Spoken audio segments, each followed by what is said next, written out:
Negli ultimi anni abbiamo assistito ad un fenomeno che ha visto la crescita esponenziale di fenomeni di attacchi informatici che hanno paralizzato aziende ed enti in giro per il mondo. Perché questi attacchi negli ultimi anni sono stati così dirompenti e così invasivi?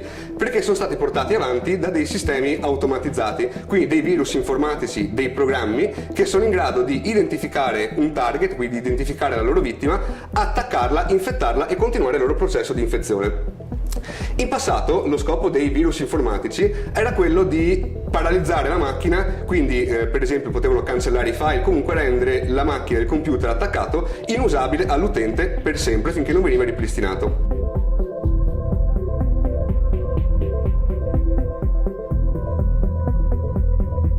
Ora vediamo la nascita di questa nuova famiglia di virus che si chiamano ransomware, che sono dei virus con la stessa capacità tecnica dei virus in precedenza, ma con un diverso scopo, quindi che hanno visto semplicemente un'evoluzione non tecnologica ma politica, quindi di scelta dell'autore del ransomware di cosa fare con questo programma malevolo. Il ransomware appunto è in grado di infettare un computer, bloccare temporaneamente l'accesso ai file e chiedere un riscatto alla vittima. Una volta che la vittima ha pagato un riscatto, quindi ha dato effettivamente dei soldi a questo gruppo di cybercriminali responsabili dell'attacco, è in grado di riavere indietro tutti quanti i suoi file. Quindi a differenza dei virus che abbiamo conosciuto in passato, questo ransomware è in grado di ripristinare lo stato iniziale del computer a fronte di un pagamento di un riscatto.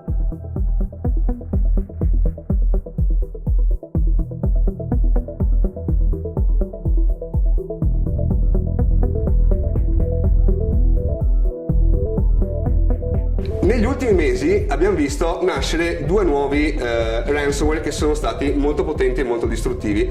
Avrete sentito parlare di WannaCry o di Petya o NotPetya, che sono stati in grado di infettare a macchia d'olio con una velocità incredibile un sacco di enti, società in giro per il mondo.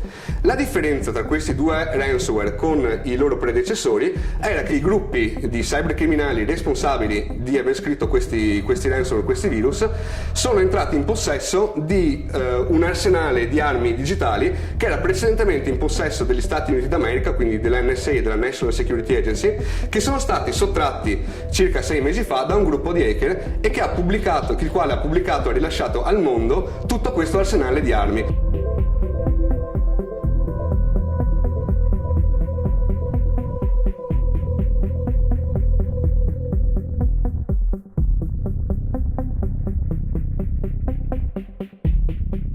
Quindi i cybercriminali hanno potenziato questi virus consentendo loro di avere una velocità di propagazione, una velocità di infezione molto molto superiore ai loro predecessori.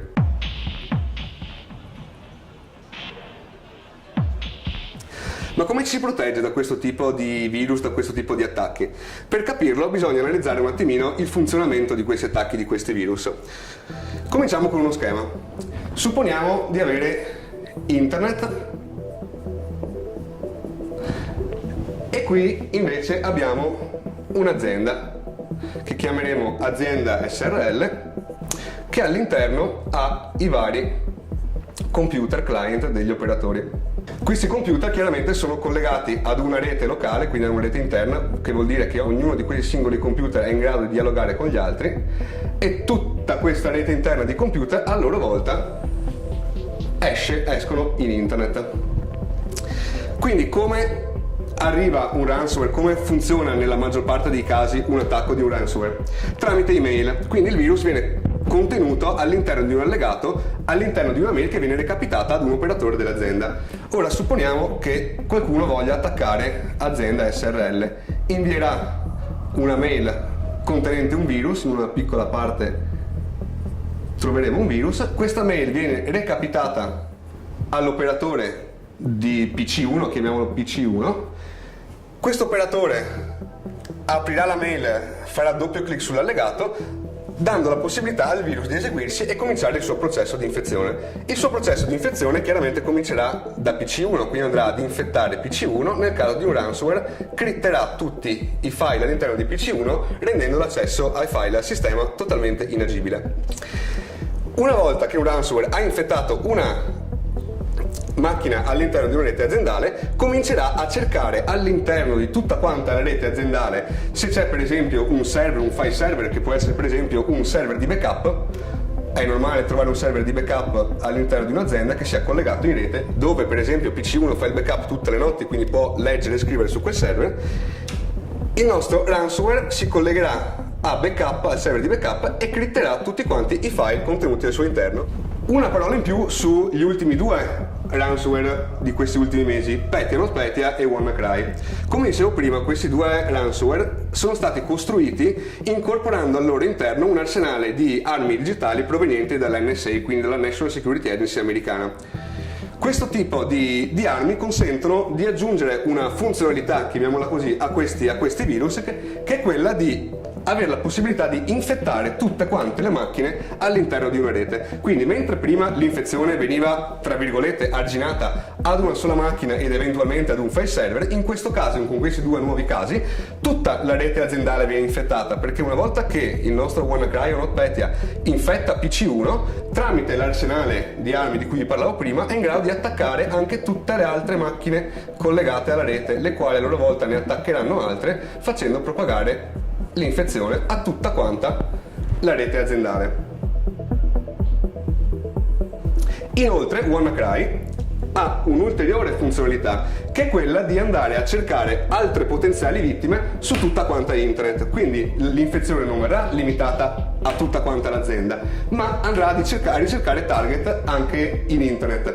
Quindi quello che era prima un ransomware che si propagava solo tramite email, una volta che WannaCry ha avuto la possibilità di infettare una macchina, è in grado di autopropagarsi, sfruttando appunto l'arsenale di armi precedentemente citato, senza dover ricorrere alle mail. Quindi la pericolosità è che una volta che viene infettata una singola azienda, tutte le altre aziende possono essere infettate anche se qualcuno non apre un allegato via mail.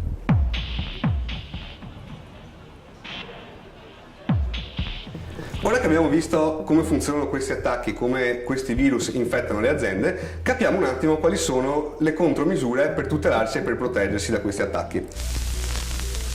Innanzitutto, una formazione del personale è indispensabile. Se una persona si pone una domanda in più prima di aprire un allegato, il rischio di essere infettati da un ransomware diminuisce notevolmente. Tenere un backup di tutti quanti i dati staccato dalla rete locale o con la possibilità di iscriverci solo in determinati orari del giorno. Quindi anche se il ransomware riesce ad accedere ad una delle macchine all'interno della rete, questa non sarà in grado di collegarsi al server di backup e quindi andare a bloccare l'unica fonte di dati che abbiamo disponibili. Un altro metodo è sicuramente quello di applicare tutte quante le patch di sicurezza, ovvero tenere i propri software costantemente aggiornati. Quando Windows ci dice che va fatto un aggiornamento, è il caso di farlo immediatamente. Per esempio, l'arsenale di armi di cui vi parlavo prima sfrutta delle falle all'interno dei sistemi che sono note, sono pubbliche, ormai sono state risolte, per cui applicando queste patch si rende completamente inefficace questo arsenale di armi che è stato pubblicato ormai quasi un mese fa. Una strategia per difendersi da questa cosa è fare una verifica costante dello stato di sicurezza della propria rete aziendale. Cosa vuol dire? Vuol dire fare delle attività di penetration test, di vulnerability assessment, quindi delle simulazioni di attacchi volte ad identificare le falle all'interno di un sistema e porvi rimedio. Quindi una volta fatta questa attività possiamo dire che la nostra rete è più sicura di prima e quindi il rischio diminuisce.